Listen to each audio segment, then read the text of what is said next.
친구들 여러분 안녕? 여러분들 모두 건강하게 잘 지내고 있죠? 여러분들 너무 보고 싶고 그립고 그렇습니다. 그래서 이렇게 여러분들에게 영상으로 큐티 메시지로 찾아왔습니다. 우리가 이 시간 함께 마가복음 6장 41절부터 44절 말씀을 같이 읽어보고 또 말씀을 나누어 보려고 합니다. 마가복음 6장 41절부터 44절까지 말씀을 제가 읽어드릴게요. 예수께서 떡 5개와 물고기 2마리를 가지사 하늘을 우러러 축사하시고 떡을 떼어 제자들에게 주어 사람들에게 나누어 주게 하시고 또 물고기 2마리도 모든 사람에게 나누시며 다 배불리 먹고 남은 떡 조각과 물고기를 12바구니에 차게 거두었으며 떡을 먹은 남자는 5,000명이었더라. 아멘. 여러분, 배고픔은 우리 인생에 있어서 가장 중요한 문제 중에 하나입니다. 아무리 정신적으로, 육체적으로 건강한 사람도 밥을 먹지 않으면 신경질적이게 됩니다. 저는 때때로 다이어트를 하다 보면 얼마나 밥이 그립고 또 먹는 것이 즐거운 일인가를 깨닫게 되곤 합니다.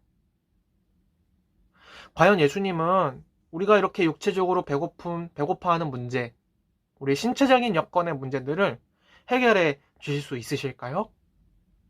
오늘 본문에 답이 나와 있습니다. 예수님은 자신을 만나기 위해 가르침을 받기 위해 나온 많은 사람들을 좋지 않으시고 그들을 불쌍히 여겨주셨습니다. 그 사람들에게 여러 가지 말씀과 기적으로 가르침을 또 주셨습니다. 그래서 많은 이들이 예수님을 따르기 시작했습니다. 그렇게 수많은 무리들을 데리고 가르침을 전하시던 중에 날이 저물었습니다. 예수님의 가르침도 가르침이었지만 그 자리에 있었던 2만 명의 사람들이 배고파하는 문제는 생각보다 아주 심각한 문제였습니다. 문제는 항상 밤이 저물었을 때 그리고 빈들에서 주변에 아무것도 없을 때 찾아오기 마련이죠. 이때 제자들이 예수님께 먹을 것을 사오겠다고 하자 예수님께서 이렇게 말씀하셨습니다. 37절입니다. 대답하여 이르시되 너희가 먹을 것을 주라. 제자들이 바로 이렇게 대답합니다. 여짜오되 우리가 가서 200데나리온의 떡을 사다 먹이리이까? 제자들의 말은 상당히 현실적이었고 또 틀린 말이 없었습니다. 왜냐하면 200데나리온은 산술적으로 노동자 한 사람이 쉬지 않고 일을 해야 200일 동안 일을 해야 벌 수 있는 금액입니다. 한 사람의 연봉이라고 보면 되겠습니다. 이렇게 큰 돈을 어떻게 구해서 또 음식을 마련할 수 있을까요? 그러나 예수님은 제자들에게 다시 먹을 것이 있는지 물어보았고 또 다른 복음서에 의하면 제자들은 한 어린 소년이 가지고 온 떡 5개와 물고기 2마리를 예수님께 가져옵니다. 예수님은 이제 하늘을 우러러 축사하셨습니다. 축사라고 하는 것이 무엇인지 여러분 아십니까? 축사라고 하는 것은 감사기도입니다. 감사기도를 하는 것은 정말 중요한 것 같습니다. 작은 것, 보잘것없는 것이라도 하나님께 감사의 기도를 하고 우리의 삶의 작은 것들을 가지고도 긍정적으로 하나님께 감사하는 것이 정말 중요해요. 예수님은 스스로 하나님이시지만 아버지 되시는 성부 하나님께 감사 기도를 드림으로써 놀라운 기적이 일어납니다. 바로 남자만 5,000명, 그 자리에 있는 2만 명의 사람들을 배불리게 먹이시고도 12광주리가 남게 된 것입니다. 오늘 본문 말씀에서 예수님은 우리 인생의 가장 기초적이지만 아주 중요한 문제, 배고픔의 문제를 해결해 주셨고 이 오병이어의 기적은 마태, 마가, 누가, 요한, 사복음서 모두에 기록이 되어 있습니다. 그 말은 이 사건이 그만큼 중요한 사건이고 확실한 사건이라는 것입니다. 우리 모두는 이 말씀을 진심으로 믿고 있습니까?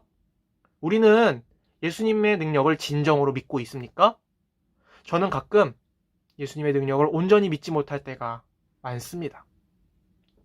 그래서 가끔은 기도를 하다가도 이 기도가 이루어지기나 하겠어? 하는 믿음 없는 생각을 하기도 합니다. 그러나 성경에는 예수님의 수많은 기적들이 그대로 기록되어 있습니다. 물이 포도주로 변하고, 또 하나님께서는 이스라엘 백성들을 만나 메추라기로 먹이시고, 또 예수님께서 수많은 병자들을 고치시기도 하셨습니다.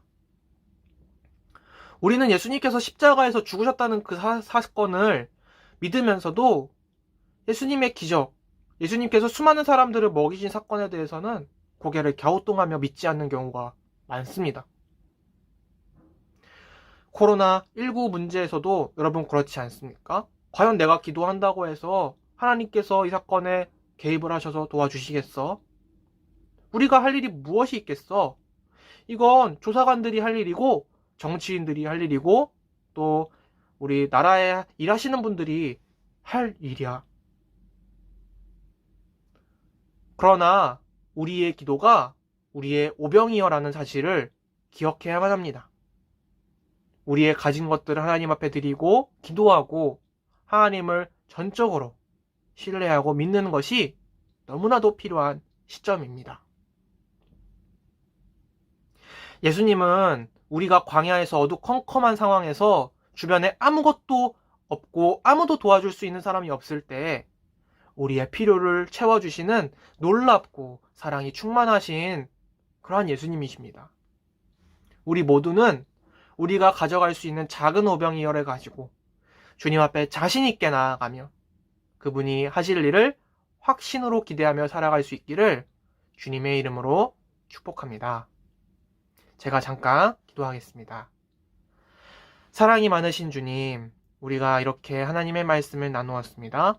말씀대로 하나님을 온전히 신뢰하며 나아갈 수 있도록 하나님께서 우리의 기도를 들어주시고 이루어주셔서 많은 무리를 먹이신 것처럼 우리의 삶에 확실하게 역사하셔서 일하여 주시기를 간절히 소망합니다. 감사드리며 사랑이 많으신 예수님의 이름으로 기도합니다.